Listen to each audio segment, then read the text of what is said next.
వీక్షకులకు స్వాగతం, నమస్కారం. పరిశ్రమలు రావాలంటే భూములు కేటాయించాలి, మౌలిక సదుపాయాలు కల్పించాలి. భూములు కేటాయించినా కూడా పరిశ్రమలు స్థాపించకుండా కాలాతీతం చేస్తూ నిరుపయోగంగా పడి ఉండటం వల్ల ఉపయోగం ఏంటి? పరిశ్రమ వస్తే ఉద్యోగాలు వస్తాయి, ఉపాధి కలుగుతుంది, ప్రజలకు మంచి జరుగుతుంది. అలా కాకుండా దశాబ్దాలుగా భూమి కేటాయించుకుని పరిశ్రమలు పెట్టకుండా ఖాళీగా వదిలేసి నిరుపయోగం చేసిన ఆ భూముల మీద ఈరోజు కూటమి ప్రభుత్వం, ముఖ్యమంత్రి చంద్రబాబు నాయుడు గారు సీరియస్గా ఉన్నారు. కేటాయించిన భూములు ఎందుకు నిరుపయోగంగా ఉన్నాయి, చంద్రబాబు నాయుడు గారు అంత సీరియస్గా ఎందుకున్నారు వివరించడానికి మనతో కూడా ఉన్నారు సీనియర్ జర్నలిస్ట్ సత్యమూర్తి గారు. వారిని అడిగి మరిన్ని విశేషాలు తెలుసుకునే ప్రయత్నం చేద్దాం. సార్ నమస్తే. నమస్కారం అండి. ప్రభుత్వాలు పరిశ్రమలకు భూములు కేటాయించడం చాలా మామూలే. కేటాయిస్తే నిరుద్యోగం పోతుందని, ఉద్యోగాలు వస్తాయని, ఉపాధి దొరుకుతుందని చెప్పి ప్రయత్నాలు చేస్తూ ఉంటాయి. గత కొన్ని ప్రభుత్వాలు భూములు కేటాయించినాయి కానీ పరిశ్రమలు రాలా, అవన్నీ నిరుపయోగంగా ఉన్నాయి. చంద్రబాబు నాయుడు గారు నిన్న మొన్న సీరియస్గా మాట్లాడుతూ ఆ లిస్ట్ అంతా ఇమ్మని చెప్పి అధికారులను ఆదేశించడం జరిగింది. భూములు తీసుకుని పరిశ్రమలు పెట్టకుండా అలా వదిలేయడం గల కారణాలు ఏంటంటారు? ప్రభుత్వం ఇప్పుడు వాటిని స్వాధీనం చేసుకుని ఉపయోగించుకునే అవకాశం ఉందా? మీరు చెప్పింది ఒక సమస్య ఏంటి, భూములు తీసుకొని అట్లా ఖాళీగా పెట్టినా కొంతవరకు ఏదన్నా మనం కన్సిడర్ చేయొచ్చు. పాపం ఆ తర్వాత ఏదన్నా వాళ్ళకి ఏదన్నా ప్రాబ్లం వచ్చిందేమో, కంపెనీ పెట్టలేదేమో అని వాళ్ళని పిలిచి మాట్లాడి, ఏమయ్యా మీకు ఏమన్నా ప్రాబ్లం ఉందా, ఆ ప్రాబ్లంని మేము తీరుస్తాము అని చెప్పవచ్చు. కానీ చాలామంది ఇట్లా భూములు తీసుకున్నా అని నేను అనను, భూములు కొట్టేసిన చాలామంది ఆ భూముల్ని బ్యాంకుల్లో తాకట్టు పెట్టి కోట్లాది రూపాయలు రుణాలు తీసుకున్నారు. ప్రభుత్వం మీరు ఒక పరిశ్రమ పెట్టండి అని మీకు ల్యాండ్ ఇస్తే ఆ ల్యాండ్ ఉపయోగించుకొని పరిశ్రమ పెట్టాలి. పరిశ్రమ లేకుండా ల్యాండ్ కొట్టేసి ఆ కొట్టేసిన ల్యాండ్ని బ్యాంకులో తాకట్టు పెట్టి రుణం తీసుకొని ఆ పరిశ్రమ పెట్టకుండా అయిపు ఆజా లేకుండా తిరిగితే వాళ్ళని ఏమనాలి? భూములు కొట్టేసిన వాళ్ళు అనాలి కదా. అనటంలో తప్పేమన్నా ఉంటుందా? ఏం తప్పులేదు సార్. ఇవన్నీ కూడా బయటికి తీసుకురావాలి అని చంద్రబాబు నాయుడు నిర్ణయించటాన్ని మనందరం కూడా స్వాగతించాలి.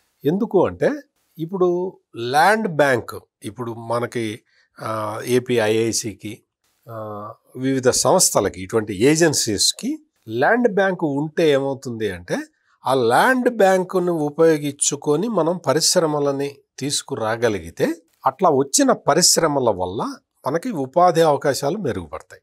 దానివల్ల ఇన్కమ్ వస్తుంది, రాష్ట్రానికి వస్తుంది, కేంద్రానికి ఇన్కమ్ వస్తుంది. It is a chain reaction. అందుకనే ప్రభుత్వాలు పరిశ్రమలకి మౌలిక సదుపాయాలు కల్పిస్తాయి. అంటే భూమి, నీరు, కరెంటు, మెయిన్గా ఈ మూడు ఇన్పుట్స్ కనుక ప్రభుత్వం ఇవ్వగలిగితే, అంటే అన్నీ ఖరీదుకే, ఏది కూడా ఉచితంగా ఏది ఇవ్వరు. కరెంట్ అయితే ఛార్జీలు కట్టాల్సిందే కదా. ట్యాక్స్ ఎగ్జంప్షన్స్ కొన్ని ఉంటాయి, కొన్ని పరిశ్రమలకి కొన్ని ఉంటాయి. ఇప్పుడు అట్లా పరిశ్రమని స్థాపించి చాలామందికి ఉపాధి కల్పించి వాళ్ళు కూడా బతికితే ప్రభుత్వం అటువంటి వాళ్ళకి ల్యాండ్ ఇవ్వటంలో ఎటువంటి తప్పు లేదు. కానీ ఇక్కడ మీకు అంటే మొత్తం సమస్య ఎట్లా ఉంటుంది అని చెప్పటానికి మీకు ఒక కంపెనీ పేరు చెప్తాను. ఆ కంపెనీ ఎట్లా చేసింది అనేది మీకు కొంచెం వివరిస్తే మీకు సమస్య, అసలు మొత్తం ఈ భూమి సమస్య ఎట్లా ఉందో మీకు అర్థమవుతుంది. నేను చెప్పబోయే కంపెనీ పేరు సరస్వతి పవర్. ఈ సరస్వతి పవర్కి సంబంధించి అక్కడ మాచర్ల దగ్గర ఆ ఏరియాలో పల్నాడు జిల్లాలో గవర్నమెంట్ ల్యాండ్ అలాట్ చేసింది. ఆ ల్యాండ్కి ఆనుకొని ఉన్న ప్రైవేటు భూములు, పట్టా భూములు, చెరువులు, కుంటలు అన్నీ కబ్జా పెట్టారు. మొత్తం 1000 ఎకరాల పైన మొత్తం కబ్జా పెట్టి అక్కడ సాగు చేసుకుంటున్న రైతుల్ని వెళ్ళగొట్టి అక్కడ ఉన్న మొత్తం అంటే సాగు భూమిని కబ్జా పెట్టి కంచె వేసుకొని ఇట్లా ఆ భూమి మొత్తాన్ని స్వాధీనం చేసుకున్నారు. స్వాధీనం చేసుకున్న తర్వాత ఆ సరస్వతి పవర్ అక్కడ ఫ్యాక్టరీ పెట్టలేదు, ఎవరికి ఉపాధి కల్పించలేదు, ఏమీ చేయలేదు. ఆ ల్యాండ్లు మాత్రం వాళ్ళ పేరు మీదే ఇంకా ఉన్నాయి. ఇది కరెక్టా? ఆ సరస్వతి పవర్ ఎవరిది అంటే వైఎస్ జగన్మోహన్ రెడ్డి వైఎస్ భారతిరెడ్డికి సంబంధించింది. దాని మీద తల్లి కొడుకులు కోర్టుల దాకా వెళ్ళి కొట్టుకుంటున్నారు. అదే అది ఆ ల్యాండ్ కేటాయించిన వ్యక్తి వైఎస్ రాజశేఖర్ రెడ్డి. రాజశేఖర్ రెడ్డి ముఖ్యమంత్రిగా ఉన్నప్పుడు ఈ భూమి కేటాయింపులు జరిగినాయి. ఈ భూమి కేటాయింపులు జరిగింది ఆ టైంలో. నువ్వు ఆ టైంలో ల్యాండ్ తీసుకొని మరి ఇది 2025, మరి ఇప్పటి వరకు నువ్వు అక్కడ ఫ్యాక్టరీ కట్టలేదు. ఫ్యాక్టరీ కట్టకపోతే నువ్వేం చేయాలి? ల్యాండ్ వాపస్ ఇవ్వాలి. ఎవరికి? నువ్వు కబ్జా పెట్టిన రైతులకి ఇచ్చేయాలి, నువ్వు గవర్నమెంట్కి ఇచ్చేయాలి. ప్రకృతి వనరులు, వాగులు, వంకలు, చెరువులు కబ్జా పెట్టావు కదా, అవి మళ్ళీ ఆ గ్రామస్తులకి ఇచ్చేయాలి. ఇచ్చావా? ఇవ్వలేదు. పైగా ఖాళీగా ఉన్నాయి కదా భూములు అని చెప్పి ఆ రైతు సాగు చేసుకుంటే అవన్నీ తొక్కిచ్చి వాళ్ళని దౌర్జన్యంగా లాక్కున్నారు. దారుణంగా, మామూలుగా చాలా దారుణంగా చేసి తర్వాత జగన్మోహన్ రెడ్డి ఏం చెప్తాడంటే, ఆ సరస్వతి పవర్ ప్రొడక్షన్కి ఎందుకు రాలేదు అంటే దానికి చంద్రబాబు నాయుడు కారణం అంటాడు. ఇది వెనకటికి ఎవరో ఏదో అంటే మరి ముతక సామెత చెప్తే మరి బాగుండదు. కానీ ఇంక ఈ ప్రపంచంలో ఈ సృష్టిలో ఏమి జరిగినా దానికి చంద్రబాబే కారణం అంటే ఇంకేం చేస్తాం మనం? ఈ 20 సంవత్సరాలు ఆ భూమి కబ్జా చేసిన 20 సంవత్సరాలు 15 సంవత్సరాలు వాళ్ళే అధికారంలో ఉన్నారు. ఇప్పుడు ఇటువంటివి అంటే సరస్వతి పవర్ లాంటి భూములు ఆంధ్రప్రదేశ్ రాష్ట్రంలో చాలా ఉన్నాయి. అంటే ఏ పర్పస్ కోసమైతే ప్రభుత్వం భూమిని కేటాయించిందో ఆ పర్పస్కి ఆ భూమి ఉపయోగించటం లేదు. నీకు ఒక పర్పస్ కోసం ప్రభుత్వం భూమిని కేటాయిస్తే నువ్వు ఆ పర్పస్కి వాడకపోతే ఆ భూమిని నీకు ఇంకా ఉంచటం అనేది నేరం. ప్రభుత్వం ఖచ్చితంగా వాటిని తిరిగి స్వాధీనం చేసుకోవాలి. దీనికి సంబంధించిన చట్టంలో ప్రొవిజన్స్ కూడా ఉన్నాయి.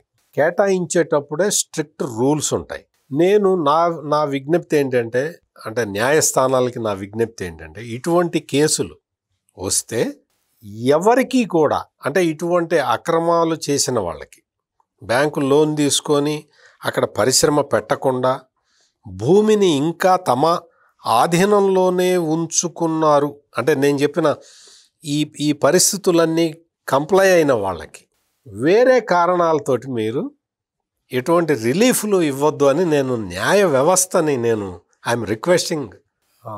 ఎందుకు అంటే మనకి వీళ్ళు చేస్తున్న ఈ ద్రోహానికి ఏంటి, నువ్వు పబ్లిక్ ల్యాండ్ తీసుకుంటున్నావు. ల్యాండ్ తీసుకున్నప్పుడు ఆ పబ్లిక్ ల్యాండ్ని నువ్వు ప్రజలకు ఉపయోగించాలి. అంటే ప్రజలకు ఉపయోగించడం అంటే నీ ఆస్తుల్లో నాకేం వాటా అక్కర్లా, నాకు ఉపాధి కల్పిస్తే చాలు. స్థానికులకి ఉపాధి కల్పించాలి. లేదు నీది హైలీ టెక్నికల్ జాబ్ అనుకో, ఎవరినో తీసుకొచ్చుకో, కలకత్తా నుంచి తెచ్చుకో, గుజరాత్ నుంచి తెచ్చుకో, ఢిల్లీ నుంచి తెచ్చుకో, ఎక్కడి నుంచి అయినా తెచ్చుకో.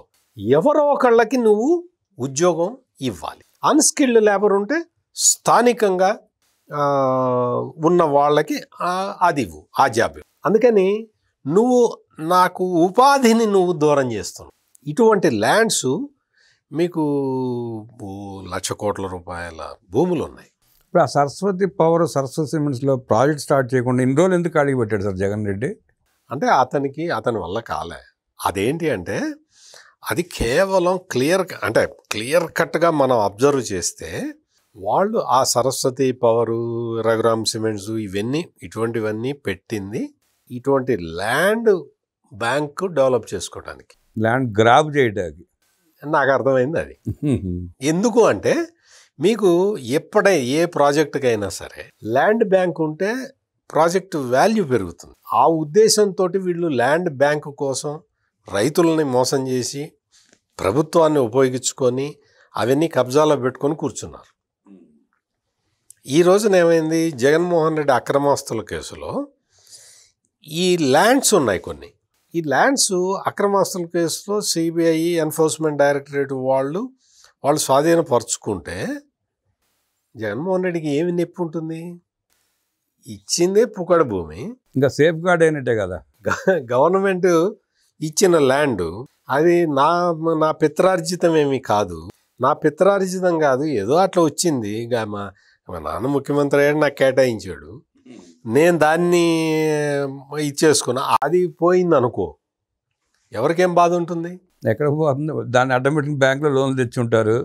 అందుకని ఇప్పుడు మొత్తం కూటమి ప్రభుత్వం ఒక ఈ నిర్ణయం తీసుకోవడం, ఎవరికి ఏమి ల్యాండ్స్ కేటాయించి ఏ పర్పస్ కేటాయించింది, ఆ పర్పస్ నెరవేరిందా లేదా, నెరవేరకపోతే ఎన్ని సంవత్సరాలైంది, ఇన్ని సంవత్సరాల నుంచి వీళ్ళు ల్యాండ్ని కబ్జా పెట్టుకొని ఉన్నందుకు వాళ్ళ దగ్గర నుంచి ఆ ల్యాండ్ వాపస్ తీసుకోవాలి. ఇది ఖచ్చితంగా చేయాలి. మీకు ఇంకొక విషయం ఏంటంటే, మొత్తం ఉమ్మడి ఆంధ్రప్రదేశ్ రాష్ట్రంలో కానీ విభజిత ఆంధ్రప్రదేశ్ రాష్ట్రంలో కానీ, ఉమ్మడి ఆంధ్రప్రదేశ్ రాష్ట్రంలో వైఎస్ రాజశేఖర్ రెడ్డి టైంలో ఇచ్చినంత భూమి మొత్తం ఆంధ్రప్రదేశ్ ఏర్పడినప్పటి నుంచి ఏ గవర్నమెంట్ ఇవ్వలేదు. పారిశ్రామికవేత్తల పేరుతోటి పందేరం చేశారు. విభజిత ఆంధ్రప్రదేశ్లో జగన్మోహన్ రెడ్డి తనకు కావలసిన వాళ్ళకి పందేరం చేసేసాడు. ఇది మొత్తం దాదాపుగా 1,40,000 ఎకరాలు ఉంటుంది. అంటే అంత విస్తీర్ణంలో అంత అమౌంట్ ఉన్న భూమిని అటు తండ్రి కానీ ఇటు కొడుకు కానీ తమకు కావలసిన పారిశ్రామికవేత్తలకి కట్టబెట్టుకోరు. నేననే పాయింట్ ఏంటంటే, నువ్వు ఇచ్చావు, పోనీ ల్యాండ్ ఇచ్చావు, నీకు కావాల్సిన వాడికే ఇచ్చుకున్నావు, వాడు ఆ పర్పస్ కోసం ఉపయోగించాడా లేదా అనేది కూడా చూడాలి కదా. నువ్వు ఉపయోగిస్తే ఓకే, ఎవరైనా కానీ. ఇప్పుడు రాజశేఖర రెడ్డికి ఫ్రెండ్ అయితే మాత్రం పరిశ్రమ పెడితే ఎవడొద్దంటాడు? ఎవరు కాదనరు. జగన్మోహన్ రెడ్డికి పార్ట్నర్ అయితే మాత్రం ల్యాండ్ అలాట్ చేసుకొని పరిశ్రమ పెడితే ఎవరొద్దంటారు? నువ్వేమో జెన్యూన్గా పరిశ్రమలు నడిపే వాళ్ళనేమో ఎలగొడుతుంటివి, ఇట్లా తీసుకొచ్చి ల్యాండ్ భూమి పందేరం చేస్తుంటివి. ఇది జరిగింది. ఖచ్చితంగా ఆంధ్రప్రదేశ్లో మొత్తం ఇప్పటి వరకు ఎవరెవరికి ల్యాండ్ ఇచ్చారు, ఆ ల్యాండ్ మీద వాళ్ళే చెప్పినట్టుగా ఫ్యాక్టరీలు అవి పెట్టారా లేదా, వెంచర్లు వేశారా లేదా, ఇవన్నీ కూడా పరిశీలించాల్సిన అవసరం ఉన్నది. ఇది ఎవరి మీదో కోపంతో కాదు, రాష్ట్ర ప్రయోజనాల దృష్ట్యా ఈ పని చేయాల్సిన అవసరం ఉన్నది. సార్, ఇప్పుడు మీరు ఇందాక అన్నారు 1000 ఎకరాలు సుమారుగా సరస్వతి ప్రాజెక్టుది. తల్లి కొడుకులు కోర్టులో కొట్టుకుంటున్నారు ఆ భూమి కోసం, నాదంటే నాదని. ప్రభుత్వం వాపస్ తీసుకునే ప్రయత్నం చేస్తే కోర్టులో వివాదం ఉంది కాబట్టి తీసుకునే అవకాశం కనబడట్లేదు. అది నేను అందుకనే న్యాయస్థానాలను కూడా రిక్వెస్ట్ చేసింది ముందర, మీరు ఈ క్వశ్చన్ అడక్క ముందరే. ఏంటి అంటే సరస్వతి పవర్ గురించి కాదు, సరస్వతి పవర్కి సంబంధించి ల్యాండ్ ఎన్ఫోర్స్మెంట్ డైరెక్టరేట్ చేతిలో ఉంది, షేర్లు వాళ్ళ పేరు మీదే ఉన్నాయి. సాండూర్ పవరు, ఆ రియాలిటీ ఇది అని చెప్పి చాలా పేర్లు, వాళ్ళ పేర్లు వాళ్ళ పేర్లే ఉన్నాయి, పేర్లు వాళ్ళ పేరు మీదే ఉన్నాయి. ఈ షేర్ల కోసం తల్లి కొడుకు కొట్టుకుంటున్నారు, ల్యాండ్ కోసం కాదు. అంటే షేర్లు అంటే ల్యాండ్ కోసం కాదు అంటే మెజారిటీ షేర్లు ఎవరికి ఉంటే ల్యాండ్ కూడా వాళ్ళదే అవుతుంది కదా. అందుకని వీళ్ళు షేర్ల కోసం కొట్టుకుంటున్నారు. అందుకనే షర్మిల ఎన్ఫోర్స్మెంట్ డైరెక్టరేట్ వాళ్ళు భూమి స్వాధీనం చేసుకున్నారు కానీ షేర్లు స్వాధీనం చేసుకోలేదు. ఆ షేర్లని మా అమ్మ నాకు ట్రాన్స్ఫర్ చేయాలనుకున్నది అని చెప్పింది. అందుకని షేర్లు ట్రాన్స్ఫర్ షేర్ల మీద ఎన్ఫోర్స్మెంట్ డైరెక్టరేట్ కానీ సిబిఐ కానీ వాళ్ళకి ఇది లేదు కాబట్టి ఈ గేమ్ ఆడుతూ ఉన్నారు షేర్ల వైపు. ల్యాండ్స్ మాత్రం అందులో ఆ కేసుల్లో ఉన్నాయి. సార్, ఇంకోటి బ్రాహ్మణి స్టీల్స్ పేరు మీద అప్పుడు రాజశేఖర రెడ్డి గారు సీఎంగా ఉన్నప్పుడు సుమారుగా 5-6 వేల ఎకరాలు ఇచ్చాడు ఎయిర్పోర్ట్కి, అది కలిపి. ఆయన చుట్టూ కాంపౌండ్ వాళ్ళు కట్టాడు, బ్యాంక్కి వెళ్ళాడు, 100 కోట్ల లోన్ తీసుకున్నాడు, అలా వదిలేసి వెళ్ళిపోయాడు. ఇప్పుడు దాని పరిస్థితి ఏంటి సార్? అది స్వాధీనం చేసుకుంటా కుదురుద్దా? ఖచ్చితంగా ఇప్పుడు అటువంటివే బయటికి తీస్తూ ఉన్నారు. స్వాధీనం చేసుకుంటే మరి ఆ బ్యాంక్ లోన్ ఎవరు తెచ్చాలి? ఇప్పుడు లీగల్ కాంప్లికేషన్స్ చాలా ఉంటాయి. ఇవన్నీ ఏంటి అంటే కేసు బై కేసు స్టడీ చేయాల్సిన విషయాలు. జనరల్గా సాధారణంగా ఏం చేస్తారు అంటే బ్యాంకు వాళ్ళు క్లెయిమ్ చేసుకుంటారు, ఈ ల్యాండ్ మాకు తాకట్టు పెట్టారు అని. ఆ బ్యాంకుకు అంతవరకు సంబంధించి ఇప్పుడు వాళ్ళు కేటాయించిన దానికి ఇప్పటికీ రేట్లు పెరిగి ఉంటాయి కదా. సో అందుకని దాన్ని తిరిగి ప్రభుత్వం స్వాధీనం చేసుకోవాలి అంటే ఎవరికైతే కేటాయించారో అతను కదా తప్పు చేసింది, అతనితోటి బ్యాంకు లోన్ క్లియర్ చేయించాలి. నెంబర్ 1. అతను బ్యాంకు లోన్ క్లియర్ చేయించలేని పరిస్థితి ఉంటే వాళ్ళతోటి 1 టైం సెటిల్మెంట్ చేయించాలి. ఇప్పుడు చాలా సెటిల్మెంట్లు 1 టైం సెటిల్మెంట్లు ఇప్పుడు చూస్తున్నాం కదా. మొన్న టి సుబ్రహ్మరెడ్డి గారు చూసి నేను అదే చెప్తున్నా. టి సుబ్రహ్మరెడ్డి గాయత్రి కన్స్ట్రక్షన్ 7,000 కోట్లు ఫట్ ఆవిరైపోయింది. నా దగ్గర లేవు అన్నాడు. నా దగ్గర లేవు, ఏం చేస్తాం? 1 టైం సెటిల్మెంట్ 2,000 కోట్లు. మరి మిగిలిన డబ్బులు ఏమైనాయి? ఆవిరైపోయినాయి. ఆవిరైపోయినాయి. అంటే మనం చాలా బాధతోటి మాట్లాడుకోవాల్సిన మాటలు ఇవన్నీ. అందుకని ఇటువంటివన్నీ కూడా కేస్ బై కేస్ స్టడీ చేసి దాన్ని లీగల్ ఒపీనియన్ తీసుకొని డీల్ చేయాల్సి ఉంటుంది. ఇట్లా డీల్ చేయటం మొదలు పెడితే అది లీగల్ డిస్ప్యూట్కి ఖచ్చితంగా వెళ్తుంది. కాబట్టి లీగల్ డిస్ప్యూట్కి వెళ్ళబోయే ముందరే రాష్ట్ర ప్రభుత్వం అన్ని రకాల చర్యలు తీసుకొని అవసరమైన చట్టాలని సవరించుకొని ఈ ప్రయోగం మొదలు పెడితే మీకు దేశంలోనే ఇది ఒక మోడల్ విధానం అవుతుంది.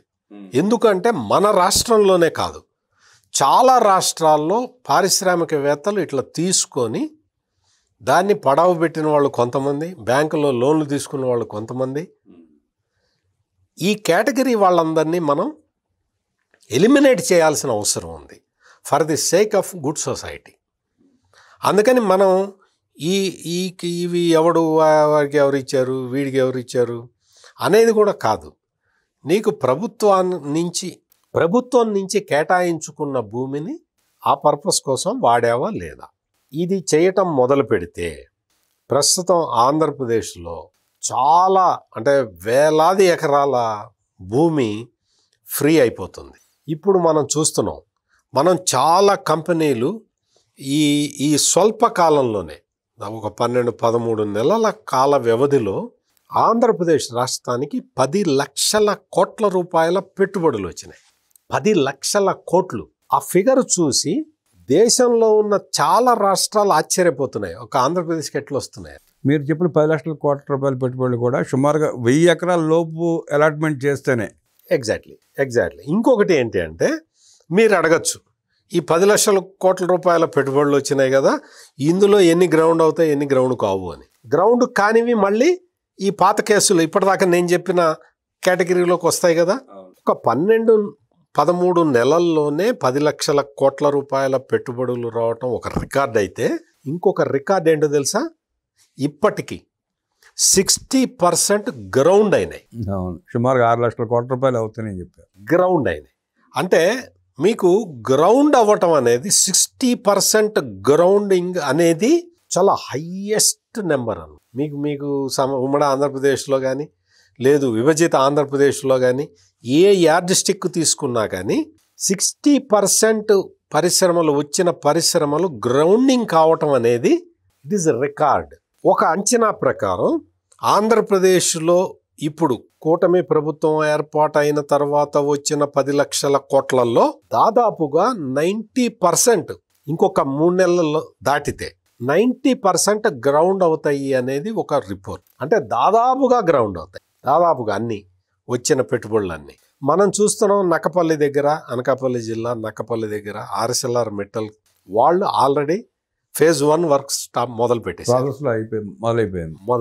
మీకు ఆర్సెల్ఆర్ మెటల్ కంపెనీ అక్కడ వస్తే స్టీల్ ఫ్యాక్టరీ, ఆ స్టీల్ ఫ్యాక్టరీ వాళ్ళే మేము ఒక పోర్ట్ డెవలప్ చేసుకుంటాం అని చెప్పారు, వాళ్ళ ఓన్ యూటిలైజ్ కోసం.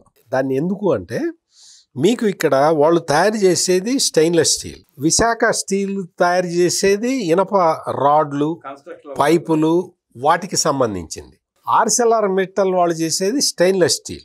ఇప్పుడు వైసీపీ వాళ్ళు కొత్త ఆర్గ్యుమెంట్ తీసుకొచ్చారు, విశాఖ ఉక్కుని మూసేస్తున్నారు, ఊరికే నడుపుతున్నట్టు కథలు చెబుతున్నారు. ఎందుకు అంటే ఆర్సెల్ఆర్ మెటల్ వైపు చూస్తున్నారు వీళ్ళు అని ప్రచారం. తెలియక వాళ్ళకి అన్నీ తెలుసు, కానీ ప్రజల్ని తప్పుదోవ పట్టించటానికి అది స్టీల్ కంపెనీ, ఇది స్టీల్ కంపెనీ కదా, ఇదిగో దీన్ని మూసేసి దాన్ని తెరుస్తున్నారు అని చెప్పటానికి తాపత్రయపడుతూ ఉన్నారు. వాస్తవానికి ఆర్సెల్ఆర్ మెటల్ ఏమో స్టెయిన్లెస్ స్టీల్ కంపెనీ, ఇదేమో ఐరన్ రాడ్లు, ఐరన్ పైపులు తయారు చేసేది. స్టెయిన్లెస్ స్టీల్ ఫ్యాక్టరీలు ఇంతకుముందు మన ఇండియాలో ఏమైనా ఉన్నాయా సార్? ఇదే ఫస్ట్ ప్లాంట్ అంటే ఉన్నాయి. మనకు ఆంధ్రప్రదేశ్లో ఇంత భారీ ఎత్తున 140,000 కోట్ల రూపాయలు సౌత్ ఇండియాలో అయితే లేదు, ఇదే ఫస్ట్ ప్లాంట్గా. ఎందుకంటే ఇంత భారీ పెట్టుబడి రావటం, అది కూడా ఒక ప్రతిష్టాత్మక సంస్థ టేకప్ చేయటం, దాన్ని phase 1 గ్రౌండ్ కావటం, ప్లస్ దీంతోపాటు క్యాప్టివ్ పోర్ట్ని మేమే డెవలప్ చేసుకుంటామని వాళ్ళు రావటం, అంటే మనకి చంద్రబాబు నాయుడు గత 4-5 రోజుల నుంచి అసెంబ్లీలో చెప్తున్నది ఇదే, లాజిస్టిక్ కాస్ట్ని తగ్గిస్తాను, అది నా టాప్ ప్రయారిటీ అని ఆయన చెప్తున్నది ఇదే. ఇప్పుడు ఏమవుతుంది, మీకు ఈ లాజిస్టిక్ మౌలిక సదుపాయాలు, transport, warehouse, cargo handling charges, వీటి రేట్లు కనుక మనం తగ్గిస్తే డైరెక్ట్గా వినియోగదారులకు అది ఉపయోగపడుతుంది. ప్రొడక్షన్ తగ్గితే ఆటోమేటిక్గా కాస్ట్ తగ్గుతుంది, అది వినియోగదారుడికి ట్రాన్స్ఫర్ అవుతుంది. అందుకని ఇటువంటి కొత్త సిస్టమ్స్, ఇన్నోవేటివ్ ఐడియాస్ తోటి వస్తున్నారు. కాబట్టి మొత్తం ఈ పరిశ్రమలన్నీ దాదాపుగా 90% ఈ పరిశ్రమలన్నీ గ్రౌండ్ అయిపోతే మీరు ఒక్కసారి ఊహించుకోండి ఆంధ్రప్రదేశ్ ముఖ చిత్రం ఇప్పటికే మారింది, ఆ తర్వాత ఎట్లా మారుతుందో. అందుకని ఈ బోగస్ కంపెనీలు, నేనైతే వాటిని బోగస్ కంపెనీలనే అంట. నువ్వు ఒక పర్పస్ కోసం ల్యాండ్ తీసుకొని నువ్వు ఆ కంపెనీ పెట్టకపోతే నిన్ను బోగస్ అనాలా, ఇంకేమన్నా? బోగస్ ప్లస్ ఎన్ని హ్యాండ్ ఓవర్ చేసుకోవాలి. అందుకని ఈ పనిని సత్వరమే చేయాలి. ఇంకా ఏదో కూటమి ప్రభుత్వం మేము అది ఉంది ఇది ఉంది అంటే లీగల్ హర్డిల్స్ అవన్నీ కూడా తొలగించుకుంటూ అవసరమైన చట్ట సవరణ చేసుకుంటూ ఈ భూములన్నీ కూడా ఇది ఎవరివో ఒకళ్ళవి కాదు, ఇది ప్రజల ఆస్తి. ప్రజలకు సంబంధించిన ఈ ఆస్తిని ప్రభుత్వం ఖచ్చితంగా స్వాధీనం చేసుకోవాలి, వాటిని వినియోగంలోకి తేవాలి. వినియోగంలోకి తేవటం అంటే ఖచ్చితంగా ఈ పెట్టుబడి పెట్టి పరిశ్రమ స్థాపించే వాడికి ఇవ్వాలి. వ్యాన్పిక్ భూములు చూస్తాం కదా సార్, మన దాదాపు 20 ఏళ్ళ నుంచి పడి ఉన్నాయి ఊరుకునే ఖాళీగా వేస్ట్గా. అటువంటివి చాలా ఉన్నాయి. ఇప్పుడు అటువంటివన్నీ కూడా రాష్ట్ర ప్రభుత్వం మళ్ళీ వెనక్కి తీసుకోగలిగితే, అందుకు సంబంధించి న్యాయపరమైన అంశాలని పరిష్కరించడానికి చట్ట సవరణలు చేసుకుంటే Andhra Pradesh will become a model state. ఎందుకంటే ఇటువంటి ఇండస్ట్రియల్ డిస్ప్యూట్స్ని క్లియర్ చేసుకుంటూ ముందరికి వెళ్తున్నది అన్న ఒక మంచి పేరు వస్తుంది. ఈ మంచి పేరు వస్తే ఇంకొక 10 లక్షల కోట్ల రూపాయలు పెట్టుబడులు ఈజీగా వస్తుంది. అందుకోసం చేయాలి. ఇదేదో రాజశేఖర రెడ్డి మీద కక్షతోనో జగన్మోహన్ రెడ్డి మీద కక్షతోనో చేసేది కాదు. అల్టిమేట్గా ప్రజలకు ఉపయోగపడాలి, రాష్ట్రానికి ఉపయోగపడాలి. రాష్ట్ర అభివృద్ధి చెందాలంటే ఆ ల్యాండ్ బ్యాంక్ అంతా కావాలి. ఇప్పుడు ఆ ల్యాండ్ బ్యాంక్ని వెనక్కి తీసుకోవాలి. ఇది సత్వరమే చేయాలి. జగన్మోహన్ రెడ్డి ఆయనకి సంబంధించిన కంపెనీల, రాజశేఖర రెడ్డికి సంబంధించిన కంపెనీల, ఇవన్నీ కాదు. అది పబ్లిక్ ల్యాండ్, కేటాయించిన పర్పస్ కోసం వాళ్ళు ఉపయోగించటం లేదు కాబట్టి వాటిని స్వాధీనం చేసుకోవాల్సిన అవసరం ఉంది. ఇది వెంటనే చేయాలని రాష్ట్ర ప్రజలందరూ కోరుతున్నారు. సార్, ఇప్పుడు మీరు ఆర్ఎస్ఎల్ మెటీరియల్ గురించి చెప్పేదాకా నాకు కూడా అది ఎస్ఎస్ ప్లాంట్ అని తెలియదు. మామూలుగా స్టీలు కన్స్ట్రక్షన్ వాడుకుంటాం, 6 రూట్లు మనం ఆలోచిస్తున్నాం. కానీ మీరు చెప్పినట్టు ఎస్ఎస్ స్టీల్ అయితే కొన్ని లక్షల కోట్ల రూపాయల టర్న్ ఓవర్ వస్తుంది. మీకు ఆర్సెల్ఆర్ మిట్టల్ స్టీల్ ఫ్యాక్టరీ వల్ల డైరెక్ట్గా 70,000 మందికి ఉపాధి ప్లస్ గవర్నమెంట్కి బోర్డంత రెవెన్యూ వస్తుంది. క్యాప్టివ్ పోర్టు వల్ల 45,000 మందికి ఉపాధి. మీకు మరి ఇంతమందికి ఉపాధి వస్తే మీరు ఎట్లా ఉంటుంది చూడండి. అంటే మొత్తం ఎకోసిస్టమ్, ఎంప్లాయ్మెంట్ ఎకోసిస్టమ్ ఎట్లా మారుతుందో చూడండి. దానివల్ల ఎంత కమర్షియల్ యాక్టివిటీ పెరుగుతుందో చూడండి. తద్వారా రాష్ట్ర ప్రభుత్వానికి, కేంద్ర ప్రభుత్వానికి ఎంత ఆదాయం జనరేట్ అవుతుందో చూడండి. అందుకని ఇటువంటివన్నీ కూడా తక్షణమే టేకప్ చేయాల్సిన అవసరం అయితే ఉన్నది. ఇది ఇప్పుడు జగన్మోహన్ రెడ్డిది నేను ఎగ్జాంపుల్ చెప్పడానికి కూడా కారణం ఇది. సరస్వతి పవర్ అతనే అట్లా ఉంటే, అతనే భూములు తీసుకొని అట్లా ఖాళీగా కూర్చొని ఉంటే, భూముల్ని ఖాళీగా పెడితే అతను ఇంకెవరికి చెప్తాడు మీరు తొందరగా పెట్టండి అని? రాజకీయ పార్టీ అధ్యక్షుడిగా గతంలో ఎలా సంపాదించడానికి పక్కన పెట్టి నువ్వు భూములు తీసుకున్నప్పుడు ఫ్యాక్టరీ పెడితే నీ 10 మంది మెచ్చుకునేవాళ్ళు, 10 మందికి ఉపాధి దొరికేది. అది చేయకుండా కబ్జాలు పెట్టుకుని బ్యాంకులో తాకట్టు పెట్టుకుని ఆ డబ్బులు విదేశాలు తరలించి ఇక్కడ జనాన్ని నాశనం చేసిన వల్ల వచ్చేది ఏముంటుంది? అది ప్రజలు అర్థం అవడానికి కొంచెం టైం పట్టేటట్టు ఉంది సార్. అంటే టైం పడదు. అంటే ప్రజలు కూడా మనం అనుకున్నంత అమాయకులేం కాదు. అమాయకులు కాదు, కానీ జగన్మోహన్ రెడ్డి చెప్పే అబద్ధాలను నమ్మే ప్రజలు ఇంకొక 20% మంది ఇంకా ఉన్నారు.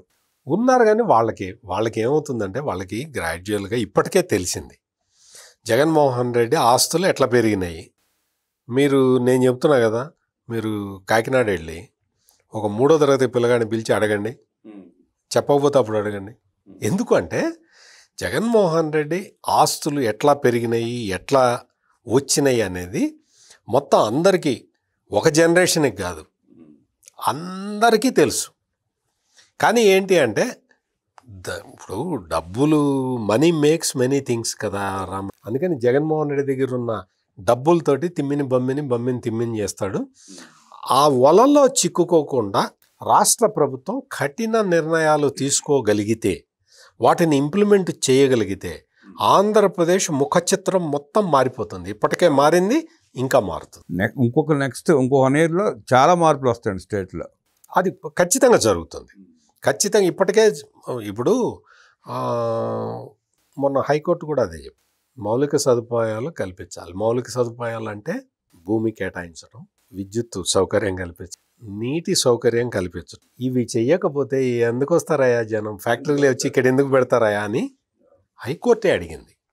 అంటే ఎందుకు చెప్తున్నానంటే న్యాయ వ్యవస్థ అంతా, అంటే అభివృద్ధి గురించి, ఒక ప్రాంతం ఒక దాని అభివృద్ధి గురించి అంతగా ఆలోచిస్తున్నప్పుడు ప్రజాప్రతినిధులుగా ఆ బాధ్యతని తమ భుజస్కంధాల మీదకి తీసుకోవాల్సిన అవసరం ఉంది.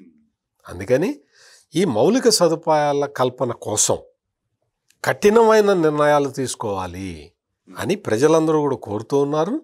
ఇప్పుడు రాష్ట్రానికి కావాల్సింది కూడా ఇదే.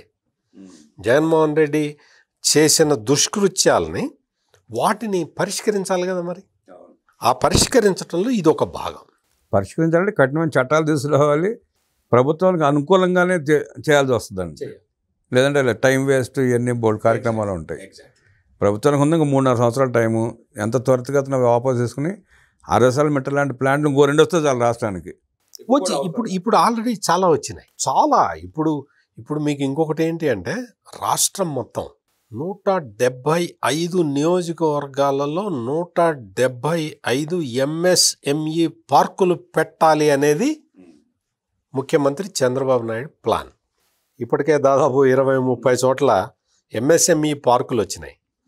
ఈ ఎంఎస్ఎంఈ పార్కుల్లో రైతుల్ని భాగస్వాముల్ని చేస్తున్నారు. అదొక కొత్త కాన్సెప్ట్.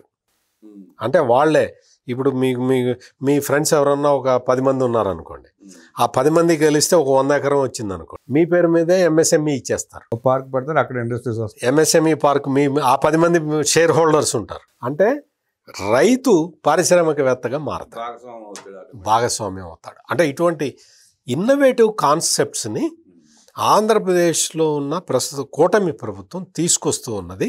వీటిని ప్రజలందరూ కూడా అర్థం చేసుకొని ఇంకా మరింతగా సపోర్ట్ చేయాల్సిన అవసరం ఉంది. పరిశ్రమల పేరిట తీసుకున్న భూములన్నీ నిరుపయోగంగా పడి ఉన్నాయని, వాటిని ప్రభుత్వం కఠినమైన చట్టాలు చేసి వాపసు తీసుకుంటే అరసలాంటి లాంటి ప్లాంట్లు అనేకం వస్తాయని, రాష్ట్రంలో నిరుద్యోగ బాధ ఉండదని, నిరుద్యోగులకి అద్భుతమైన భవిష్యత్తు ఉంటుందని, అలాగే రాష్ట్రం కూడా సర్వతోముఖ అభివృద్ధి చెందుతుందంటూ విశ్లేషించిన సత్యమూర్తి గారికి ధన్యవాదాలు తెలియజేస్తూ నమస్కారం.